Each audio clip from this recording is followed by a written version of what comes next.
Nosso convidado é o Dr. Léo Rosenbaum, sócio do Rosenbaum Advogados, escritório especializado em direito do passageiro aéreo. Dr. Léo, muito obrigado por atender o nosso convite. Um bom dia para o senhor. Bom dia e bom dia para todos os ouvintes. Estamos aí para contribuir aí com as informações necessárias. Primeiramente, nesse momento em que as famílias ainda estão, muitas em estado de choque, todas elas de luto e ainda aguardando a liberação dos corpos e a identificação ainda extremamente complexa de boa parte de quem estava na aeronave.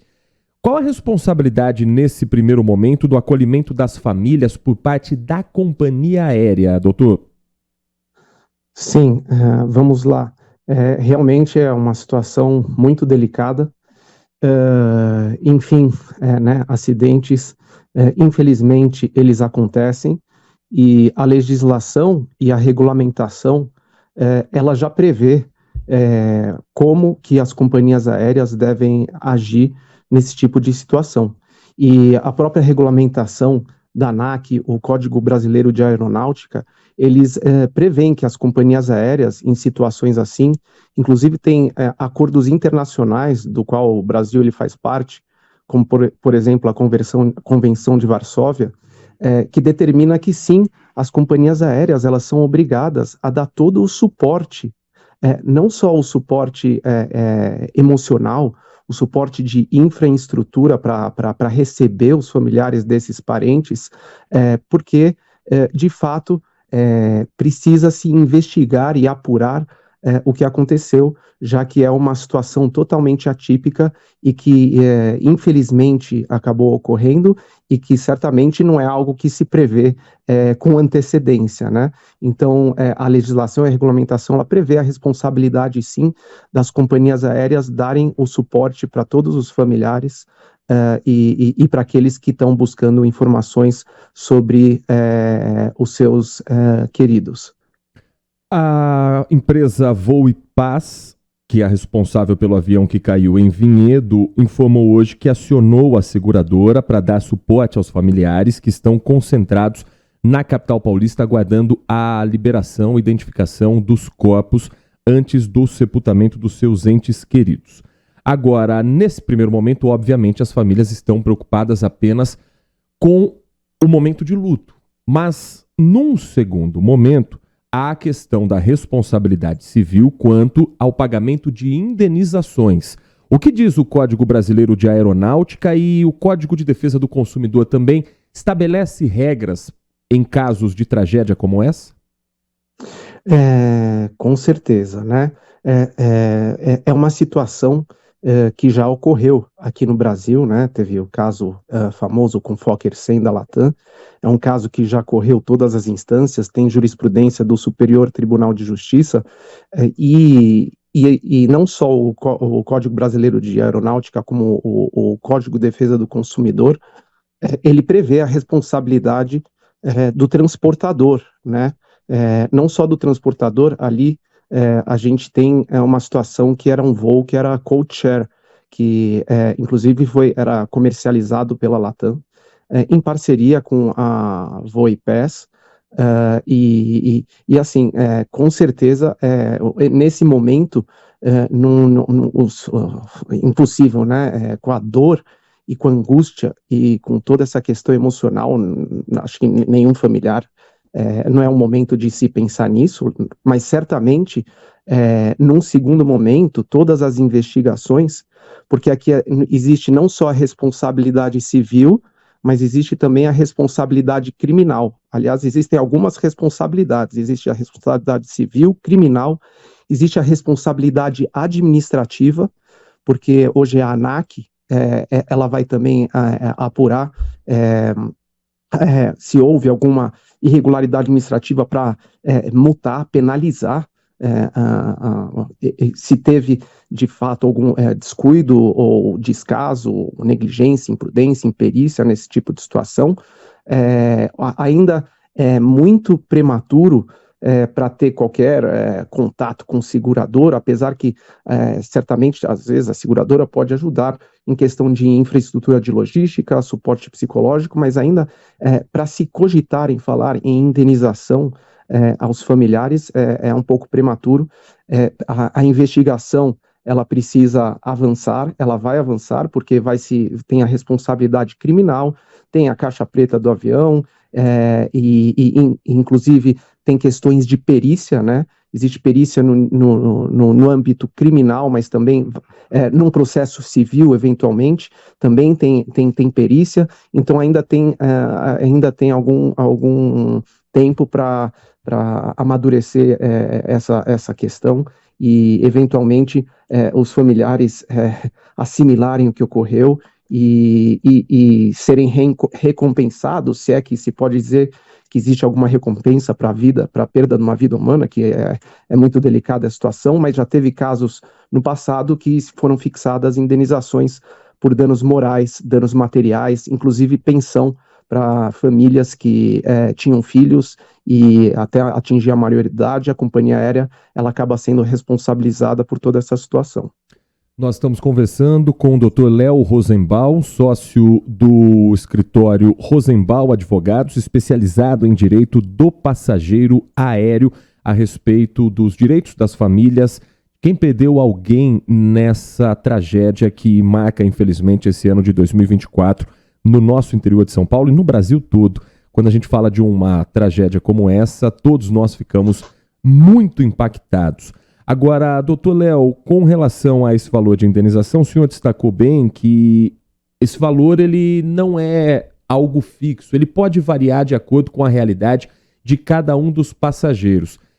O que casos recentes no Brasil mostraram? Porque sempre que há uma tragédia de grande impacto, cito duas aqui, por exemplo. Ninho do Urubu, quando jovens atletas da base do Flamengo morreram num incêndio que aconteceu em um container usado como alojamento para esses atletas, e o incêndio na Boate Kiss. Houve muita discussão em relação ao valor pago para as famílias de indenizações. São realidades diferentes. São pais, mães de famílias que sustentavam crianças, adolescentes, outros que deixaram empresas, enfim, são várias realidades diferentes. O valor ele não necessariamente será o mesmo pago para cada uma das famílias, isso pode, dependendo de um acordo ou dependendo até de um processo jurídico, ser diferente de vítima para vítima? É uma excelente pergunta, porque a legislação é impossível ela prever um valor fixo de indenização, já que, como você mesmo mencionou, cada família, cada vítima, ela tem uma peculiaridade. Você tem você tem empresários de vários tipos, você tinha médicos no voo, né? E assim, a legislação ela dá parâmetros para se estabelecer uma indenização em situações assim. E um dos princípios para esses parâmetros é o que se chama o princípio da proporcionalidade, né? E também a indenização em primeiro lugar. É um conceito básico, que a indenização ela não serve, né, a questão não é enriquecer com uma indenização, a questão é compensar a vítima de um dano. E aí que entra a pergunta, mas qual é esse valor compensatório, né? Então, a jurisprudência, os casos que já foram julgados, né, em várias situações, inclusive, infelizmente, tem acidentes de carro, acidentes em construção civil, que infelizmente, às vezes, um pai de família, Deus nos livre, perde a vida e tem que e aí a empresa é condenada a indenizar a família em valores proporcionais à remuneração daquele trabalhador. Em regra geral, cada família, cada situação é um caso específico, mas de toda forma já teve os casos que foram julgados que eventualmente vão servir de parâmetro os juízes ou para o tribunal fixar essa indenização. E não existe, um valor comum entre todos os juízes. O que existe parâmetros que a jurisprudência estabeleceu para situações assim, e cada família, eventualmente com seu advogado, vai reivindicar aquilo que entende por direito, com base, por exemplo, se era um pai que tinha quantos filhos, até esses filhos atingirem a maioridade, qual o valor que ele precisava para o sustento desses filhos, isso daí que seria a pensão. Danos morais, né? Isso aqui não se confunde com danos morais, que você tem os danos morais, e danos morais também é delicado, porque a dor moral você tem que quantificar em dinheiro, então a jurisprudência é o parâmetro, e em situações assim já teve casos de indenização de R$100 mil, já teve casos de indenização de R$1 milhão para famílias de danos morais, além da pensão, né? Então, cada família vai ter que eventualmente, né, num segundo momento, reivindicar com seu advogado aquilo que entende por direito para compensar e amenizar, se é que pode dizer que dinheiro ameniza essa dor, né, a situação que ocorreu. Assim, só para concluir, por exemplo, no caso que teve do Fokker 100, mas isso já faz muitos anos, se eu não me engano, foi em 2002, depois em 2007 saiu a sentença. A sentença tinha dado R$1.100.000 de indenização de danos morais para cada família, e depois foi recorrido para o tribunal falou que esse valor de danos morais ele era exagerado e reduziu para R$100 mil, né? Então, assim, é uma situação delicada, cada um vai ter que ver com o seu advogado, isso a gente falando independentemente da pensão, ainda tem o valor da pensão até os filhos atingirem a maioridade. Então não tem uma regra geral e eventualmente tem negociações, já que famílias às vezes não querem esperar o processo até o final, existe a possibilidade de fazer acordo, já que vai ter seguradora provavelmente envolvida, e é uma situação delicada que tem que ser avaliada com o advogado da família.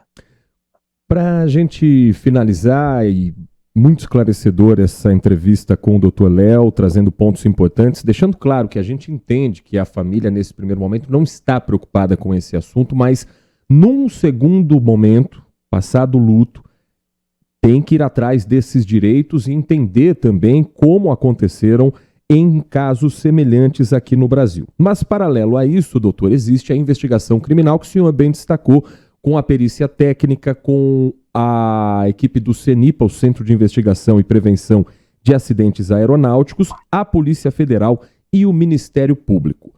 Se um avanço da investigação apontar que as causas do acidente foram 100% por questões humanas, por falhas humanas, ao que ainda não há qualquer indício nesse ponto, deixando claro.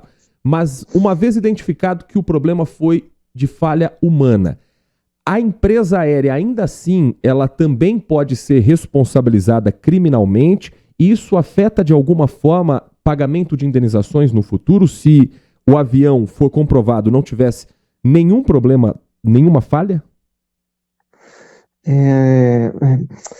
Então, essa é uma pergunta muito delicada, e que, de fato, se for constatado, né, que é muito, muito difícil conseguir se constatar uma falha humana a nível dolosa, né, com a intenção, Deus nos livre, aqui a gente, é difícil até a gente pensar nisso, mas infelizmente já tiveram situações aí no mundo afora, mas vamos dizer uma situação culposa, que seria sem aquela intenção, né, que foi, vamos dizer, negligência, imprudência, imperícia, e for constatado de fato que houve uma responsabilidade